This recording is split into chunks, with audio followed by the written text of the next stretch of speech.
everyone, next Halloween countdown episode, Mystic Forces Stranger Within. Vita goes along with Lily to see a new DJ, DJ Fly. Lily gets a call from her mom to finish her homework. Knowing the twist with Lily, I'm curious why Necroli cares about homework. Later, Vita goes to Root Core, where Nick gets a psychic message from Korag. The Rangers head out and encounter a group of Hidiacs. Vita manages to take them all out herself. Korag goes Zord mode, and the Rangers counter with their own Zords. Vita is blinded by the rising sun, and since Korag is such an honorable warrior, he strikes while the Rangers' backs are turned. He leaves, and the Rangers check on Vita. The next day, Vita shows up to work with pale skin and sunglasses. Chip suspects she's a vampire, and for the audience, this assertion is confirmed as Vita hisses at the screen. I just remembered. This episode takes place when Mordecon is still around. Ugh, this guy sucks. Vita returns to Root Core and strikes a pose for her sister's camera. Chip gives her tomato juice, and when she spits it out, he reveals to her his suspicion that she's a vampire. The others just laugh it off and leave. Once Vita and Chip are left alone, she drops her ruse and tries to bite him. He holds her back with a garlic clove. She tells him what's going on, and he agrees to help her. She takes him to see the DJ she and Lily went to see. That's where all this started. Once there, Vita appears to be under a trance. Necroli appears, and the DJ turns into a monster. Chip reveals he's been wearing earplugs, rendering him immune to the hypnosis to the DJ. He fights Necroli. He blocks an attack targeting Vita, and the bad guys get away. The friends share a heart-to-heart and promise to do what they can to help each other. At Root Core, the Rangers tell Udana about Chip thinking Vita was a vampire. They think it's funny, but Udana tells them that vampires are real. Madison looks over her video from earlier and sees her sister isn't there. Chip was right. DJ Fly is in his monster form, Flytrap, and leads a group of hypnotized people on a rampage. Chip and Vita confront them and are soon joined by the rest of the team. The monster grows, and the Rangers summon the Zords to defeat him. With Flytrap defeated, it looks like everyone under his spell is back to normal. Chip shows off his vampire chalk by drawing it around Vita, who he thinks isn't a vampire anymore. I guess it's a good thing she was actually still a vampire, otherwise the chalk wouldn't have done anything. Upon rewatch, I now get why this episode isn't seen as connected to Halloween as much as Carlos and the Count. If this were a single episode, I could see it being considered kinda Halloween-related. The vampire aspect isn't focused on as much as it was with the Turbo episode.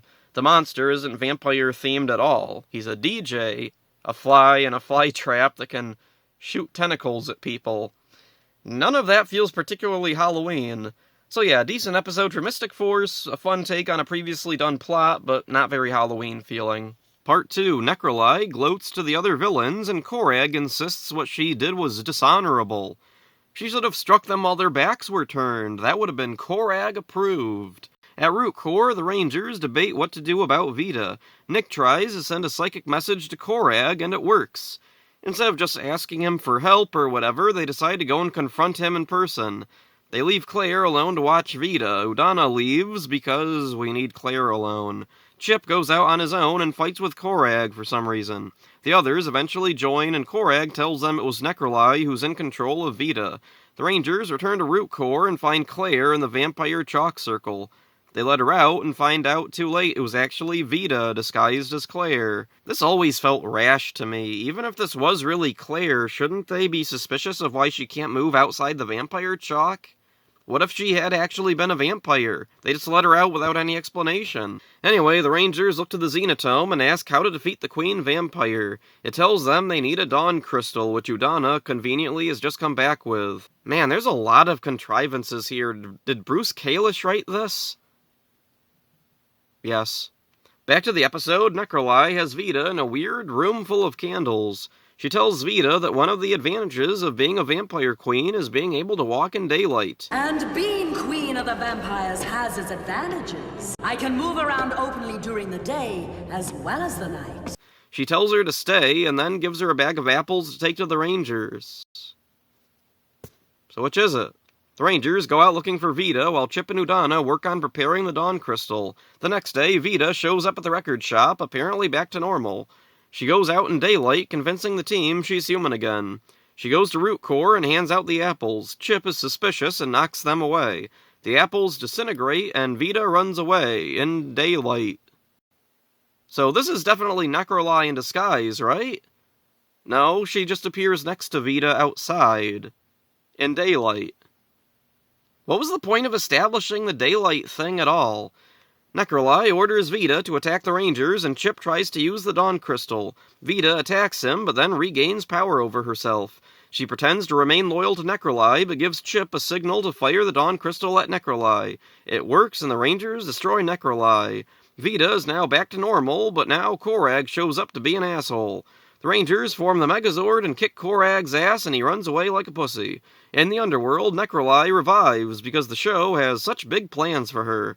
At the record shop, Vita pretends her turning into a vampire was all a prank for Lily. As Lily walks home, she encounters Necroli, and we learn Lily is her daughter. Dun dun dun.